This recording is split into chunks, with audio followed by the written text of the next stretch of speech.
Hello everyone, in this video, I will show you how to set up a blog on Shopify. First, go to the Shopify admin website on the web browser. Make sure to log into your account. In the left panel, click the Content tab. Now, click the blog post option from the further options. To create it, select the Create Blog Post button. Next, enter the required details in the given fields, including the title and content.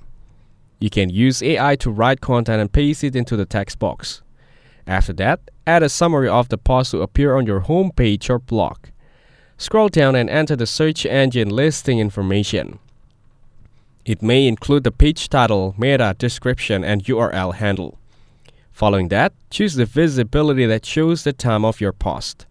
Scroll down and click Add Image to upload an image from your device. Lastly, enter the organization info, including author, text, template, and blog.